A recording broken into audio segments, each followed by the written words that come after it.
Shalom saudara di dalam nama Tuhan Yesus. Saudara, saya mau mulai dengan ini ya, sebelum saya mau sampaikan semuanya. Itu dari 1 Petrus 5 ayat 8 dan 9. Sadarlah dan berjaga-jagalah, lawanmu si iblis berjalan keliling sama seperti singa yang mengaum-ngaum dan mencari orang yang dapat ditelannya. Lawanlah dia dengan iman yang teguh, sebab kamu tahu bahwa semua saudaramu di seluruh dunia menanggung penderitaan yang sama. Saudara, gini, jadi terkait dengan apa yang saya ceritakan di sini ya saudara, kok saya jadi lupa. Di sini saudara, di sini ya, di sini ya saudara. Di laman ini, di kanal publik tentang dia ya saudara, saya pernah cantumkan karena saya meminta saudara berdoa gitu. Saya nggak minta duit ya saudara, saya udah banyak jatuh ya saudara, saya banyak sekali terjerembab gitu ya saudara. 7 kali orang jatuh dia bangun lagi. Itu salah satunya itu beberapa kali karena soal uang ya saudara. Jadi saya nggak mau ini juga untuk saudara kekasih kita, tidak uang yang dibutuhkan dia. Ya saudara bisa lihat kejadiannya di sini dan itu mengerikan, itu dekat sekali dengan alam maut ya saudara. Ibu ini beberapa kali gitu terancam, nyawanya tercabut. Tapi gini saudara, saya ingin menguatkan hati saudara bahwa ibu ini ya, dia itu ibu ini ya saudara, dia ini menjadi teladan bagi saya dalam peristiwa yang saya deskripsinya saya kasih tahu di sini ya saudara, bahwa kita semua harus sadar gitu ya saudara, sadar ngeh gitu, tahu gitu kalau kita itu harus berjaga-jaga gitu saudara, karena lawan kita adalah si iblis. Dia jalan keliling terus-terusan gitu ngelihat gerakan kita. Jadi kan kalau misalnya saya pernah dengar nasihat, kalau ketemu dengan hewan buas kita harus diam gitu kan, jadi supaya kita dianggap mayat gitu, sehingga hewan itu tidak tertarik. Nah, demikian juga iblis, dia itu dia keliling, dia lihat kita bergerak, dia lihat kita kasih celah, dia akan menelan kita gitu, menerkam dulu lalu menelannya ya saudara, bukan cuma dicabik-cabik doang, ditelan ya saudara. Dan dia tuh sebelum menelan gitu ya saudara, dia mengaum-ngaum. Aumannya kan serem ya, bikin aduh kayaknya jantung udah jatuh ke bawah gitu, ke telapak kaki gitu ya saudara. Tetapi di ayat 9 dikatakan, lawanlah dia dengan iman yang teguh, sebab kamu tahu bahwa semua saudaramu di seluruh dunia menanggung penderitaan yang sama. Kita semua sama-sama ya saudara, sama aja, gak ada yang benar, gak ada yang sempurna. Apalagi saya ya saudara, saya tuh bukan orang sempurna ya saudara, saya cuma orang ya sama aja lah seperti saudara, sama, karena yang nanggung Tuhan gitu ya, dia menanggungnya di kayu salib, dia itu yang nanggung rasa sakitnya, bukan saya ya saudara. Saya gak seberapa dibanding dia tuh nanggung malu, nanggung dihina, direndahkan, sangat merendahkan diri, sangat direndahkan ya saudara, telanjang bulat ya saudara di kayu salib itu, nggak pakai kain ya, itu kain itu bentuk sopan aja itu. Jadi semua udah Tuhan tanggung untuk kita, kepalanya dimahkotai duri gitu ya saudara. Jadi kita semua menanggung yang sama, dan kita semua itu adalah orang yang sudah ditebus. Jadi ya harus menghadapi iblis itu dengan iman yang teguh gitu ya saudara. Nah, jadi dalam hal berjaga-jaga gitu ya, ini saya terus terang saya harus bagikan lebih rinci lagi tentang ibu ini, kenapa dia mengalami seperti itu. karena dia kurang berjaga-jaga. Jadi dia seperti saya ya, masa lalunya kelam gitu. Kita semua dari lumpur, kita diambil oleh Tuhan gitu kan, kita dibersihkan dengan kita mau mengaku dosa kita mau tinggalkan dosa itu, kita nggak mau kompromi lagi gitu, sehingga jadi makin bersih, kemuliaannya makin nampak gitu. Nah dia rupanya main, istilahnya tanda kutipnya main dua kaki gitu, tanpa kami tahu gitu ya saudara, karena kami kalau berdoa selalu ngusir setan. Karena gini saudara, memang kan godaan itu bukan cuma dari luar ya, dari dalam diri kita tergoda gitu. Ada salah satunya adalah haus perhatian, ingin diperhatikan gitu, inginnya kita yang ngomong, inginnya kita yang dilihat orang, inginnya kita yang dipuji, inginnya kita yang diterima kasihin, inginnya kita yang kita gitu, saya gitu ya, pengennya begitu gitu ya saudara. Ada keinginan dari situ gitu, belum lagi apa tuh namanya, gimana ya bentuk sopan ya, tapi ya saudara, kita akan dewasa ya, kita kan mempelai yang dewasa, ada yang namanya kebirahian gitu ya saudara, kayak gitu-gituan itu ya. Kalau kita taklukkan, kalau kita sadar ya, tahu gitu ya, lawan kita adalah iblis seperti singa yang mengaum-ngaum, yang mau menelan orang yang dapat ya, kalau bisa dia telan itu orang gitu, tapi nggak selalu bisa ditelan. Yang dapat ditelannya itu ya itu, jadi ya harus dilepaskan gitu ya, semuanya itu Tuhan diprioritaskan, Tuhan ditinggikan. Emang Tuhan yang harus disembah saudara, memang Tuhan yang harus jadi berhala dalam diri kita.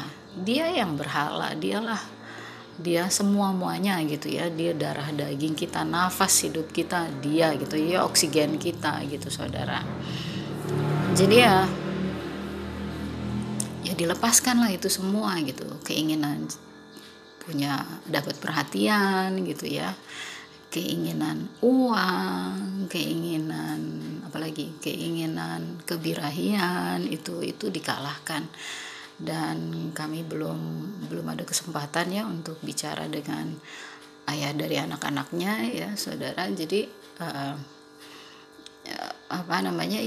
kan udah pernah juga didoakan si bapak itu gitu ya, sudah nangis ngaku dosa gitu ya, tapi dia balik lagi gitu ya saudara. Ya itu urusan Tuhan lah ya, Tuhan yang mengasihi dia. Biar gimana juga Tuhan Yesus mengasihi dia seperti Tuhan Yesus mengasihi saya, mengasihi saudara gitu ya. Tidak cuma mengasihi saya doang gitu, saudara juga sangat dikasihi, dan bapak itu juga sangat dikasihi. Walaupun tangannya itu ngeri banget ya waktu itu ya saudara. Dan di ayat 9 itu dibilang gini, lawanlah dia dengan iman yang teguh gitu ya saudara. Saudara kan kalau saudara nggak ada salah ya saudara nggak akan merasa gugup gitu ya saudara nggak akan ngerasa grogi gitu, saudara nggak akan gelisah. Karena apa? Karena ya dilawan dengan ngikis gitu, semuanya dikikis gitu saudara, dari diri kita semua. Kita masih mau apa lagi sih dalam dunia ini ya saudara? Kalau saya ya mungkin ya saya, Tuhanlah yang koreksi diri saya. Saya mungkin nggak terlalu ya dengan uang ya. Saya udah pernah dibikin Tuhan jatuh gitu ya, benar-benar itu saya kecewa berat gitu, dan itu berkali-kali. Dan itu tempat saya belajar rupanya gitu ya, bahwa saya nggak bisa ngandelin uang dan nggak boleh bangga dengan uang. Jadi uang udah jadi itu sparring partner saya ya, saya udah digebuk-gebukin dengan uang. Tapi saya masih suka makanan saudara, saya senang makanan, saya suka memasak ya saudara. Ada ayat firman Tuhan di Ulangan 28 ayat 53.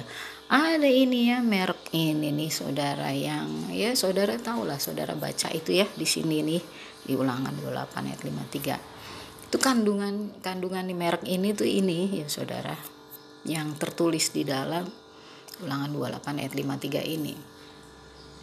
Jadi ya, aduh, suka keju ada itunya gitu ya saudara, suka ini ada itunya. Jadi ya apalagi ada modifikasi genetikanya, dari pupuk lah, dari semua lah, penyemprotan. Saya tinggal lagi di desa sekarang gitu ya, dulu kan saya tinggalnya di kota gitu, saya nggak ngerti itu, saya nggak paham. Tuhan izinin saya tinggal di desa, saya jadi ngerti. Ya ampun Tuhan, betapa kita ini ya, kita tinggal di hari-hari terakhir, semuanya udah diracunin ya saudara, semuanya tuh udah dicemarkan. Cuma kuasa nama Yesus aja yang menguduskan makananmu saudara, yang masuk ke dalam tubuhmu ya saudara. Dan hal lainnya adalah saya ingin ingatkan ke saudara bahwa Tuhan kita tuh ini di Keluaran 34 ayat 6, di sini kan tuh yang ijo-ijo itu dibilang Tuhan itu Tuhan yang panjang sabar. Tapi lebih saya tersentuh banget gitu ya dengan versi bahasa Inggrisnya ya. Itu di sini ditulisnya long suffering ya. Long suffering. Menderita, panjang banget menderita gitu, yang ngadepin saya ini. Aduh ini anak ini gitu ya. Gimana sih gitu ya, saya kadang juga bangun tidur gitu juga pengennya mau tidur terus gitu ya, tapi saya pikir saya udah ngalamin banyak, saya harus berdoa, saya nggak punya modal lain gitu ya selain berdoa. Nggak ada kekuatan saya nggak punya basis apapun gitu ya saudara dalam hidup ini kecuali doa. Udah titik. Dengan doa saya bisa tenang menghadapi hidup ini. Dengan berdoa saya melihat pemeliharaan Bapa gitu ya, Bapa dalam Tuhan Yesus atas orang tua saya, atas saudara-saudara saya gitu, atas diri saya. Karena kita bertanggung jawab ya untuk orang-orang di sekitar kita ya saudara. Jadi saudara marilah mendoakan gitu ya, itu jadi prioritas saudara untuk berdoa bagi setiap anggota keluargamu sendiri. Kalau saudara ada sakit hati sama mereka, mengampunilah. Kita bergerak dengan koridor, dengan aturan-aturan undang-undangnya kerajaan surga, yaitu yang ada di Alkitab ya. Ya mengampuni saudara, hidup dalam damai. Kalau dia masih gak mau ngomong, kalau dia masih nyakitin saudara, yang gak usah ketemu dulu, tapi doakan terus. Doakannya kalau bisa 10 kali sehari, yang kenapa tidak gitu ya. Kalau saudara sempat 10 kali sehari, sebutkan namanya dalam doa, aku mengampuni dia. Karena saudara itu juga jadi ini ya saudara, jadi aksesnya iblis untuk mengobrak-ngabrik keluarga-keluarga milik Tuhan gitu. Ini kan yang saya hadapi, ini yang saya lihat ya, saya tonton gitu ya. Saya ada di dekat mereka ya saudara, saya nggak di luar ruangan, saya ada di dekat, saya ada di jarak setengah meter gitu ya dari mereka berdua itu. Saya bisa kena loh saudara, tapi Tuhan nggak kasih apapun gitu ya, nggak kena, tepisannya pun nggak ada sama sekali. Dan rekan penginjil juga salah satu lagi lebih deket lagi ya, kira-kira beda 10-20 cm gitu ya dari dia, itu juga nggak kena apa-apa gitu, nggak kena senggolan sama sekali juga nggak, paling cuma tarik-tarikan anak terus langsung direbut oleh rekan saya yang lebih dekat itu. Jadi ya ada perlindungan Tuhan gitu saudara dalam diri anak-anak Tuhan.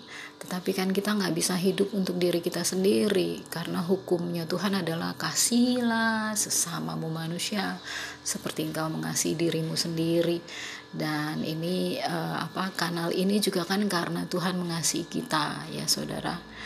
Karena Tuhan mengasihi kita ya, Tuhan bersuara kepada kita semua ya saudara, supaya kita mengasihi Dia dengan segenap hati, dengan segenap kekuatan, dengan segenap akal budi, dan mengasihi sesama gitu saudara.